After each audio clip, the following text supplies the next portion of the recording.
Hello बच्चों, आज मैं आप लोगों को पढ़ाऊंगी भूगोल का सौरमंडल में पृथ्वी पाठ 1। इसका आधा मैंने इससे पहले वाले वीडियो में पढ़ाया है और उसका जो बचा हुआ भाग है उसको मैं आज बताऊंगी। कल हम देखे थे सौरमंडल, सूर्य और ग्रह के बारे में हमने देखा था। आज हम पृथ्वी के बारे में देखेंगे, जिस ग्रह में हम रहते हैं। सूर्य से दूरी के हिसाब से पृथ्वी का जो नंबर है वो है 3 और आकार में यह 5वें स्थान में है। 5वां सबसे बड़ा ग्रह है यह ध्रुवों के पास थोड़ा सा चपटा है। ध्रुव जो ऊपर का जो भाग है, ऊपर और नीचे का जो भाग है, उसमें थोड़ा सा ये चपटा है। यही कारण है कि इसके आकार को भू-आभ भी कहा जाता है। भू-आभ का मतलब होता है पृथ्वी के समान आकार। जीवन के लिए प्रतिकूल परिस्थितियां संभवतः केवल पृथ्वी पर ही पाई जाती है। ये हम जानते हैं कि यहाँ का जो वातावरण है, जो मनुष्य को जीने के लिए चाहिए, पानी, हवा, वो सब यहाँ पर है, इस ग्रह में है।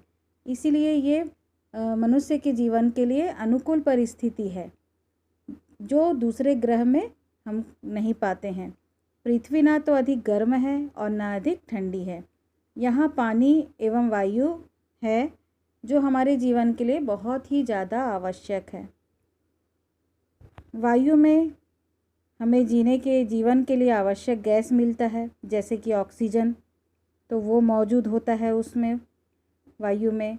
और इन्हीं कारण से पृथ्वी सौरमंडल का सबसे अद्भुत ग्रह कहा जाता है। अंतरिक्ष से जब हम देखते हैं नीचे, तो पृथ्वी नीले रंग का दिखाई पड़ता है।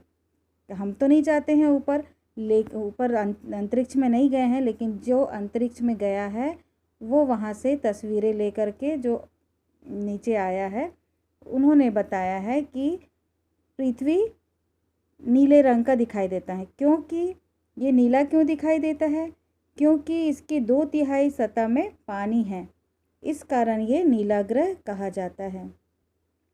इसके बाद हम देखेंगे चंद्रमा। ये है चंद्रमा। ये चंद्रमा है जो हम रोज़ देखते हैं। हमारी पृथ्वी के पास केवल एक उपग्रह है ना? एक ही उपग्रह है हमारी पृथ्वी के पास, जिसका नाम है चंद्रमा। और इसका व्यास जो है वो पृथ्वी के व्यास का केवल 1/4 है। यह इतना बड़ा इसलिए दिखता है क्योंकि यह हमारे ग्रह के अन्य खगोलीय पिंडों की अपेक्षा नज़दीक है ना? क्योंकि ये पृथ्वी से नज़दीक है, इस कारण ये हमको ऐसा दिखाई देता है। यह हमसे लगभग 3,84,400 किलोमीटर दूर है। इससे हम ये तुलना कर सकते हैं कि पृथ्वी, सूर्य और चंद्रमा, इन तीनों में किसकी दूरी है, ये हम जान सकते हैं। अब हम आगे देखेंगे। ये है क्षुद्र ग्रह, है ना? क्षुद्र ग्रह, आकाशगंगा, इसके बारे में आपको बताऊंगी मैं। ये देखिए क्षुद्र ग्रह। चंद्रमा पृथ्वी का एक चक्कर लगभग 27 दिन में पूरा करता है ना? जो पृथ्वी का चक्कर लगाता है चंद्रमा, और ये एक चक्कर लगाने में 27 दिन लगते हैं उसको। और इतने ही समय में अपने अक्ष पर एक चक्कर भी पूरा करता है, वो अपने अक्ष में भी घूमता है। तो इसके परिणाम स्वरूप ये होता है कि पृथ्वी से हमें चंद्रमा का केवल एक ही भाग दिखाई देता है, एक ही भाग दिखाई देता है।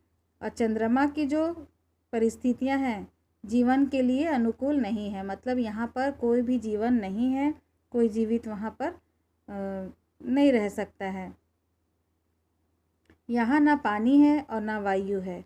इसकी सतह पर पर्वत, मैदान और गड्ढे हैं, जो चंद्रमा की सतह पर छाया बनाते हैं।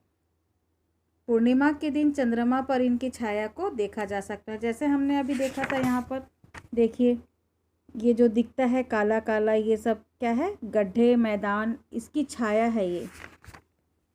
इसके बाद हम देखते हैं ये क्षुद्र ग्रह। तारों, ग्रहों और उपग्रहों के अतिरिक्त असंख्य छोटे पिंड भी सूर्य के चारों ओर चक्कर लगाते हैं, है ना। जो तारा है, ग्रह है और उपग्रह है, इसके अलावा छोटे छोटे पिंड होते हैं जो सूर्य के चारों ओर घूमते रहते हैं, और इन्हीं पिंडों को क्षुद्र ग्रह कहा जाता है। ये मंगल और बृहस्पति की कक्षाओं के बीच में पाए जाते हैं। जैसे मंगल और बृहस्पति की कक्षाएं होती हैं, जैसे यहाँ पर हम देखेंगे, ये देखिए, ये सब अपनी अपनी धुरी पे घूम रहे हैं, है ना, अपने अपनी धुरी पे घूम रहे हैं। तो ये मंगल और बृहस्पति, ये इनके बीच में ये देखिए दिया हुआ है क्षुद्र ग्रह पट्टी। ये यहाँ पर क्षुद्र ग्रह घूमते हैं, चक्कर लगाते हैं।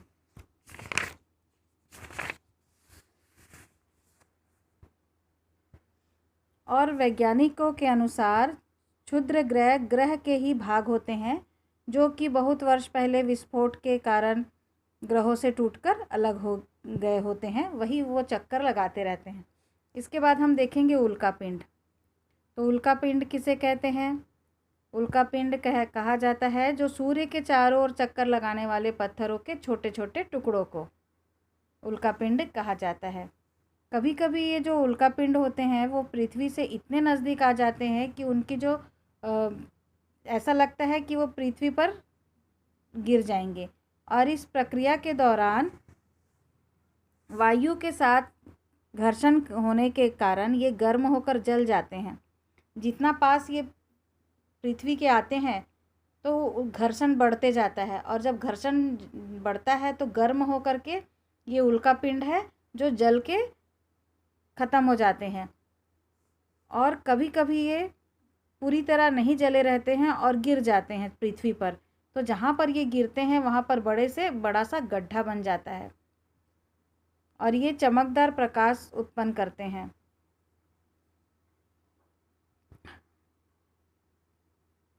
जब हम ऊपर तारों को देखते हैं तो खुले आकाश में एक ओर से दूसरी ओर तक चौड़ी सफ़ेद पट्टी की तरह एक चमकदार रास्ता दिखता है। ये देखिए, इसमें देखिए, ये जो सफ़ेद सफ़ेद दिख रहा है, ये है, क्या है ये? आकाशगंगा। तो इन्हीं चमकदार रास्तों को कहा जाता है आकाशगंगा। और इसमें यहाँ पर लाखों तारे हैं, है ना। इस जो सफ़ेद सफ़ेद भाग दिख रहा है उसमें लाखों तारे हैं। इसको मिल्की वे भी कहा जाता है, और हमारा जो सौर मंडल है इस आकाशगंगा का एक भाग है। प्राचीन भारत में इसकी कल्पना आकाश में प्रकाश की एक बहती नदी से की गई थी। इस प्रकार का उसका नाम आकाशगंगा पड़ गया। और आकाशगंगा में करोड़ों तारे, बादलों और गैसों की एक प्रणाली है। इस प्रकार लाखों आकाशगंगाएं मिलकर ब्रह्मांड का निर्माण करती है। ऐसे लाखों आकाशगंगा जब मिलती हैं तो एक ब्रह्मांड तैयार होता है। ब्रह्मांड की विशालता की कल्पना करना बहुत ही कठिन है। वैज्ञानिक अभी भी इस बारे में अधिक से अधिक जानकारी जुटाने में लगे हुए हैं। इसके आकार के संबंध में हमें कोई जानकारी नहीं है, लेकिन फिर भी हम जानते हैं कि हम सभी इसी ब्रह्मांड में रहते हैं और हम इसका हिस्सा हैं। तो बच्चों, ये पाठ यहीं पर समाप्त होता है।